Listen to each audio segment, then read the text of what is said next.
All right, coming from Cardinal 1025 says, I can't find it in me to pick up and play a first-person shooter or even a violent game during a time of war while my friends are overseas literally fighting for their lives. Call me sensitive, but at a time like now, it really isn't my kind of fun. He makes a good point, Yeah. but Deuce Alive also says, I personally don't have a problem with war games during times of war. I continue to play them and see them only as a game, nothing more. Video games are my escape from reality, and I don't equate video games with world events. Those are both good points. Playing war games during a time of conflict. How does everybody feel about it? Well, we'll get your opinions because G4TV.com, the interactive show about games, starts now.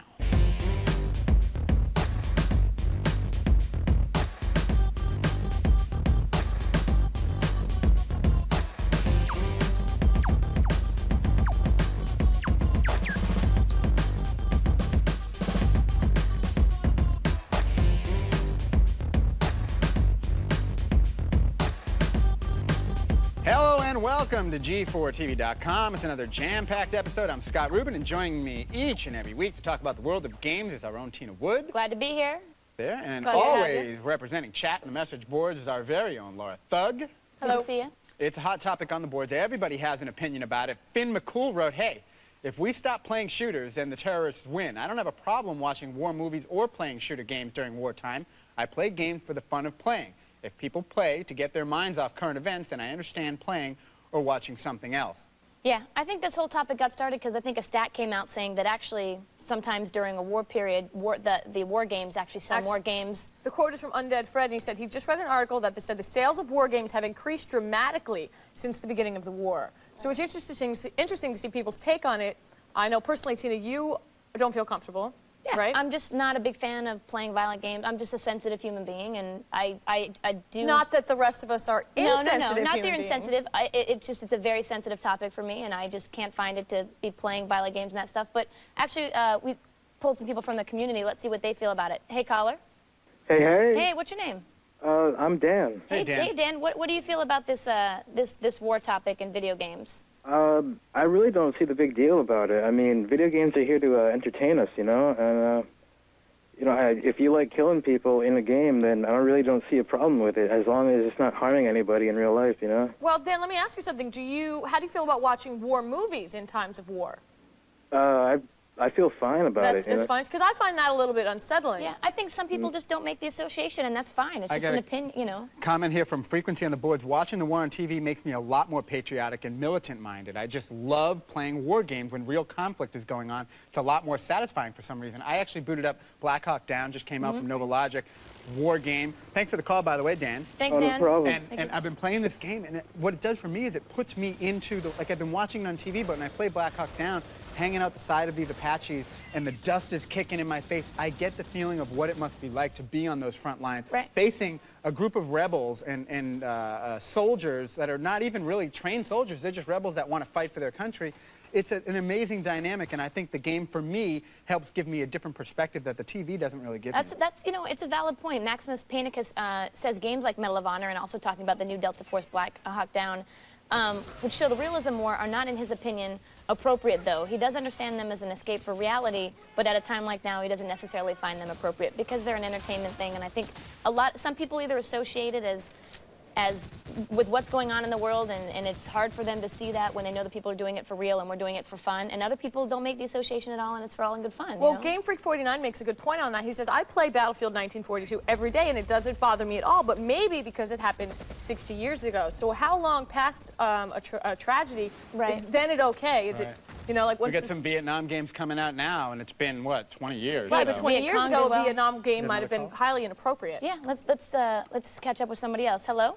Hi. Hey, what's your name? Kim and Rowdy. Kim and Rowdy, how are you? Always Good. How are you guys? Good, good. All right, Kim and Rowdy, what's your opinion on this this topic? You know, I think that war games really trivialize the idea of war, and so I don't think we should be playing them. Yeah. So you haven't, you know, at a time when things are, you know, obviously very hectic in the world, is it just like a war game, or is it violent games, or is it specifically war, or what is it that bothers you about it? Specifically war, just because war is such a violent and tragic thing. Right. You know what? I like the fact that she said that she thinks they trivialize the war, and yet you turn around and say that it really makes you feel into it. Like, and almost that might be an insulting thing to the people actually on the front lines, that to you to come out and say you're getting a feel like you're on the front lines as you're sitting in your comfortable living room playing a game. But it's a lot easier to sit and watch the TV and, you know, eat your dinner and say, wow, that's really amazing. But to put yourself into a game experience and realize that there is no reset button for these guys that are out there. Right. And it gives you a perspective.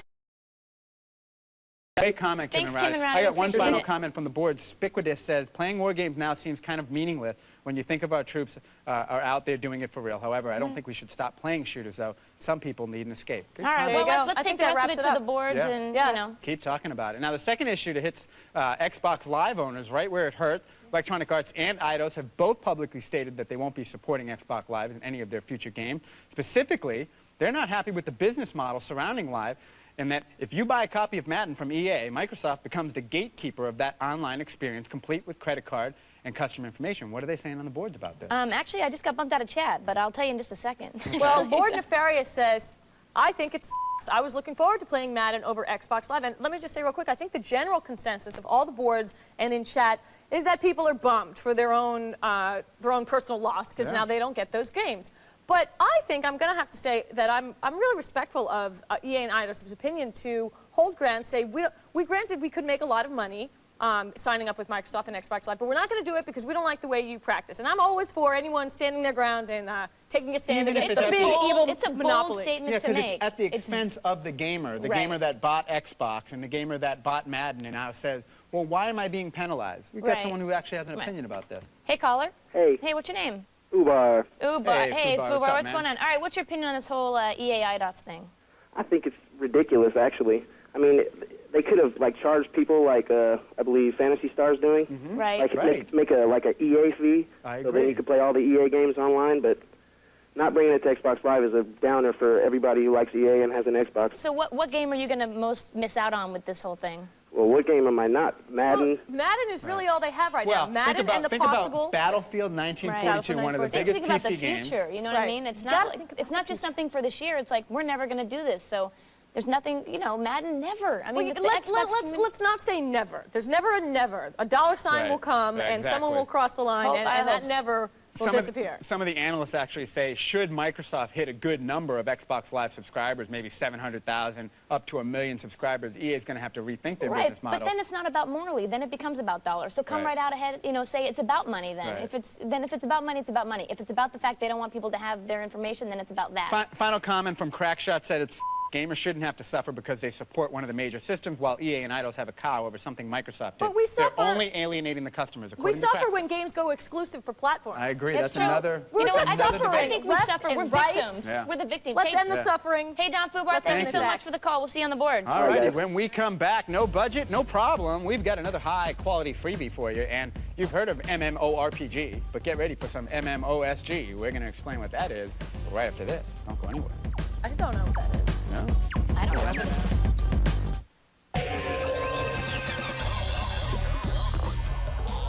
New Game Boy Advance SP, featuring a luminous screen so you can even play in the dark. There's a rechargeable built-in battery. It plays your favorite Game Boy Advance titles. And it's compact, so it's ready to go.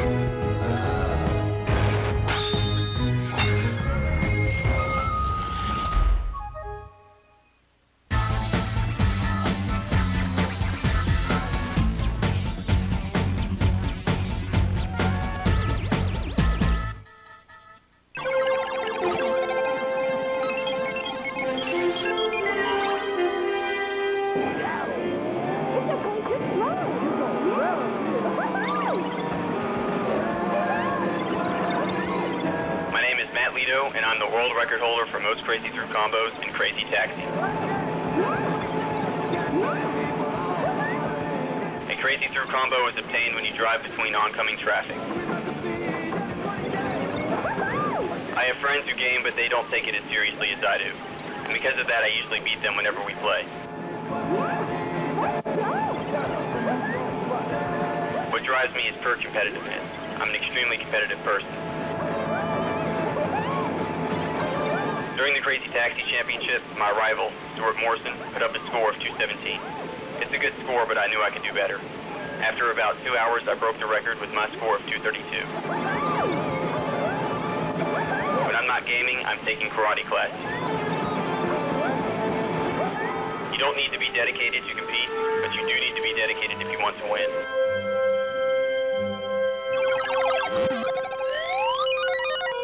This portion of G...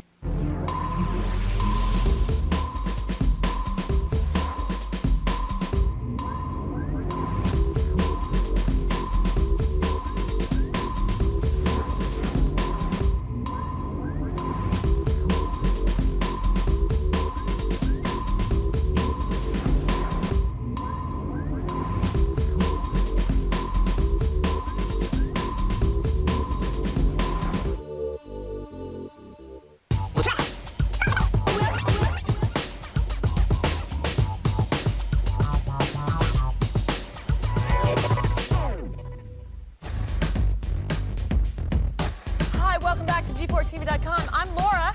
Here's the other people on the show. Very personal. Oh, she's very sweet today. She's a nice She girl. doesn't even know us. You know, hey, you ever want to play a cool new video game and you want to go down to the store and get yourself a game, but you get there and it's like... Or you only empty. have $1 and you can't get anything that you want for $1. You're in serious need of our latest no-budget gamer.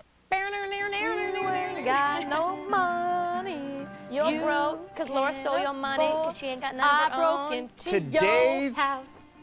Today's game is all about Devastation. It's a first-person shooter. It's out in demo form, and it harkened me back to the days of Kingpin. Did it harken you? Yes, it harkened me back, where the streets are gritty, they're rough and tumble, and the attitude is king.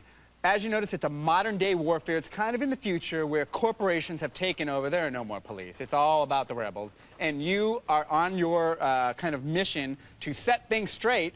You can give your squad mates, you have like a couple of team members that you can give commands to, which is interesting in the first-person genre. But what's cool about this thing is this new thing they're calling the Advanced Karma Physics Engine.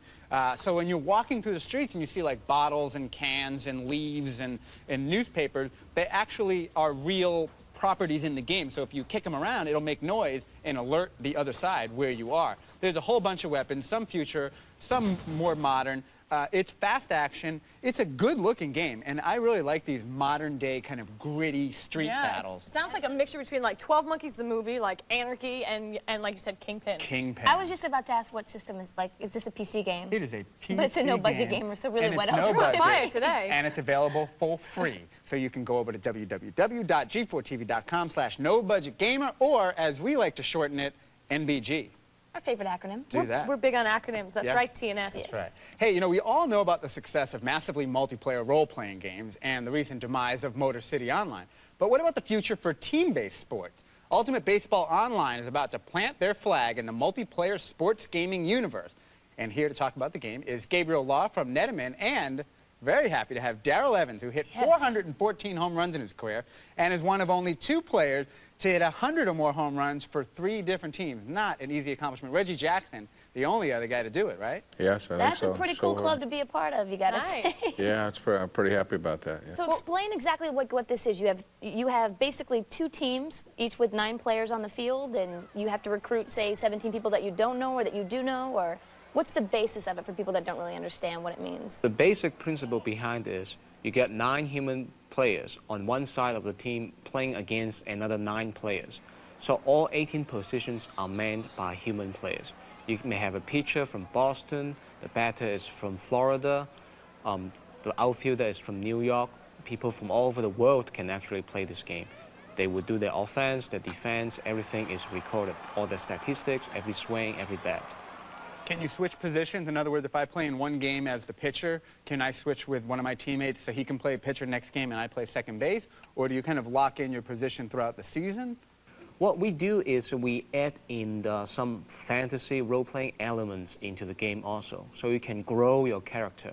It may start off kind of yucky. So if you start off in right field, you may be able to be a pitcher by the end of it. Do you pick your own position? Because I know Tina and I play in a softball team, and I want to be first base, but they put me in right field. So, like, do you get to pick your own position in this game, or do you just get shoved wherever maybe your stats say you should go? Good question. So whoever found the team becomes the manager, and the manager has the ultimate say on who's going to do what. And then you have your casual players that don't mind playing right. They're just getting used to it, and that's they can do their homework and play at the same time. We actually have a phone call I'm going to take really quick. Hey, caller. Hi. Hey, what's your name? This is Rusty now. Hey, Rusty Nail. You a baseball fan? Yeah. All right, well, what's your question for these guys? Well, I was just curious, who did the motion capture for this game? What people did? What players or what studio? Well, what players, if any? The motion capture was done under Daryl's supervision, and one of the models was actually his son. Yeah, so I picked the one that I thought at least had an idea. At least I could tell him it wasn't doing it right or it was doing it wrong. Well, we try to get as realistic as possible, and obviously, you know, it's going to be right at the first. It's going to be this look the same, a lot of the motions, but try to get those certainly as realistically as we could. And I had my son who's, you know, played professionally for a year or two, so I think we got at least that kind of thing down. Your son played professionally as well? Yeah, so I was lucky. Yeah. My mom works at a car dealership. Hey, Rusty, now, did that answer your question? Yes, it did. All right. Thanks, man. That's great. Well, Rod, to wrap it up, Rod wants to know what's going on with the Major League Baseball license. Is this going to be a Major League Baseball licensed game? Can we play with the Yankees? We will start the game off with a very heavy community-oriented. The focus is going to be on the community. So they're going to form their own teams, their own managers, their players, and we'll see where that takes us. That's kind of cool, because then you can just create your own mascot. You know what I mean? You can kind of make it your own. It's unique. Breaking new grounds in the gaming industry. When is this looking to come out? That would be summer this year. This year? And people should keep their eyes on the website to maybe take part in some of the testing that's going to go on. Sure. We just finished stage 1 alpha testing, and we're going to start stage 2 alpha pretty soon. And the website would be www.ultimatebaseballonline.com. Ultimatebaseballonline.com. It's a fantastic idea. Wish you guys luck. Very nice to meet you. Good luck with it, and we'll Yeah. obviously keep tabs on the development. Very exciting stuff. We got to do a team. We got to have a team. The G4 baseball Some team. chatters. And before we go, you guys actually have a little something for opening day here. This is so cool. G4. Just show the front of it, and I'll show the. This would be. This is great. Very good. Be hitting some home runs all around. G4TV.com. Don't go anywhere. When we come back, we've got to look at what we're playing also. Viewer mail, your letters being read right here on the show. Stick around. G4TV.com comes back right after this. Hey, look, just...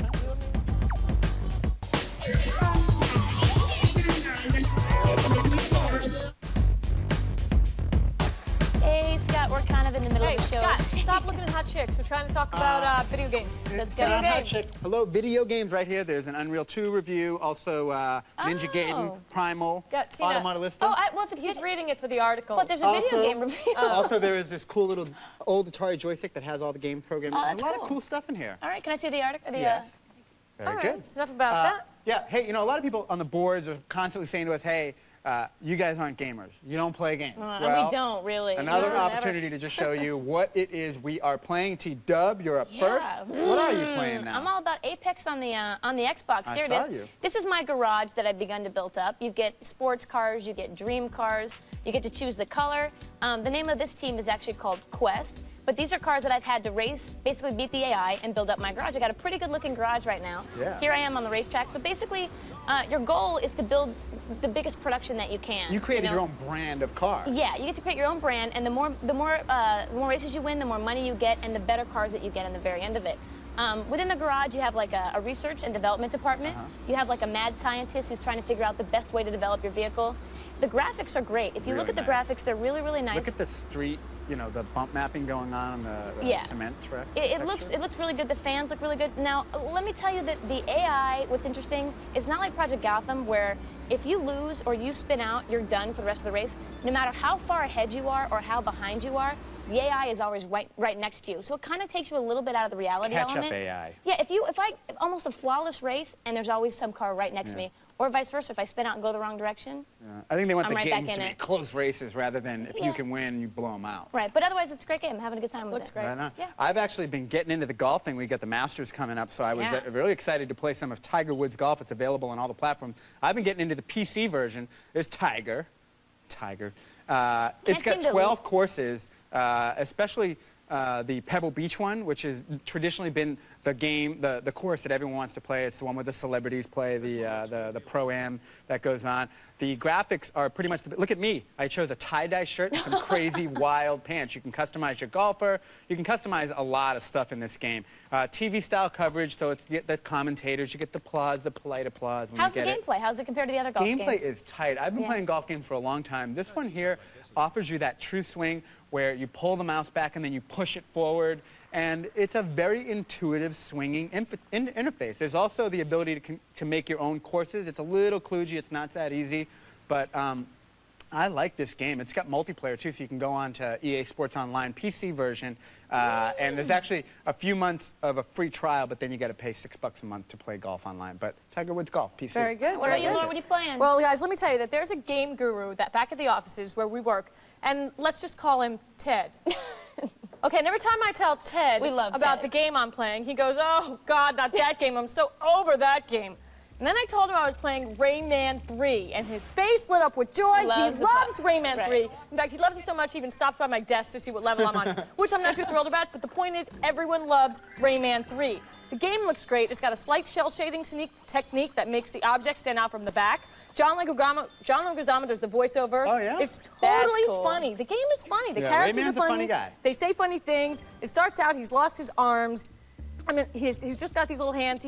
He has this lock-on targeting system, so you can punch straight or you can throw curved punches. What platform is this on? It's actually on all platforms, but I played it here on the GameCube. There's 12 unlockable mini games. Sometimes you're flying a rocket, sometimes you're grappling, sometimes you're swinging, you're jumping, you're sliding. Like, it totally has a lot of different gameplay to keep me entertained. It looks great, it plays great, it's funny. As good as Sly Cooper? Rayman. Been around. Different game. It's just a different game. Sly Cooper's But like it's totally sneaking good. around Totally different kind of thing, It's the best 3D platformer on the GameCube by far. You've got mail. Sorry, is that your wife? Scott, is that your wife? I don't know, but I like the sound of it. And you know, we get a lot of mail. I mean, since the show went on the air, probably couple thousand pieces of email. Some funny, some bizarre. Some mean. Some mean. Very few mean. Not too many mean. Not too many, but we love the mean But ones. we're going to go through a couple of them and answer them. And if you have questions for us, you can send them over to g4talk@g4tv.com. I'll go first. This comes from Nick Lupo. He said, I had a question about Splinter Cell coming out for the PS2. My question is, will the level design be the same as the Xbox version, or will they be different? Also, will the graphics be toned down a lot because of the different hardware? Actually, if you're a PS2 owner, you're in luck, because the game on the PS2 will feature an all-new binocular vision headset, 4 new levels in the power plant area, 30 additional minutes of cinematics, and a new 4-minute intro with music performed by the Prague Orchestra. Ubisoft also has plans for Tom Clancy's Splinter Cell to support Dolby Pro Logic 2 sound. So actually, you're going to get more buying the PS2 version. All right. Well, since we had a little baseball action going on today, but hello, Tina, Laura, and Scott from Chris5551. Is there any chance that EA Sports and 989 Sports could make a women's NCAA and WNBA video game? I can't speak for EA Sports and 989, but I got to say there's probably little chance that's going to happen. Unfortunately, women's basketball isn't taking off like they were hoping. There was one women's softball game, but really tennis is the only game. Well, there's Meaham soccer. There's Meaham soccer. No, there are sports. You might see in the NCAA basketball games that has the guys, it might be someday that they add like some female teams to that product. Right, but even like Sammy Sosa, it was like Sammy Sosa softball. Right, so right. I got to say probably not for there will I would love to see a Liberty Sparks game on the GameCube. They should just add that to the existing basketball games as like an add-on feature. Yeah, so that's all right, guys, I got one too. It says, hey guys, great show. You're welcome, thank you. I've been thinking about buying the GameCube, but I am hesitant. I do not want to waste my money on it if they're going to come out with a new system in a few years like they've done in the past. Not to mention having to go out and buy the same games. Do you know if Nintendo is going to come out with a new system? Hope you can help. TW, you're hot. Signed, Paul. Well, Paul, of course they're coming out with a new system. It's a business. They're actually slated for a 2006 release, and they're hoping to get their product out before Sony and Microsoft and beat them. But my question to you is, Why is that a waste of your money? Can't you still go home and play your Nintendo 64 and it's still fun? It may not be the latest and greatest, but it's still fun. It's not, unless it's broken, it's a good investment. It's good times all the time. But you always want to wait and get good times. that last thing that comes out. It's just that they have the newest thing. I think it's one of those things. I'm not as materialistic and superficial as the rest of you. completely And I am fine playing my Saturn. I thought you were going to ask him why he thought T-Dub was hot. Okay, you with your H2 That's a whole other Hummer. question. Okay. Hey, that's all the time we have for viewer mail, but if you have a question for Tina, Laura, myself, or about G4, about the show, send it over to us, g4talk@g4tv.com. That's the address. I guess Gabriel Law and Darrell Evans. The game is Ultimate Baseball Online.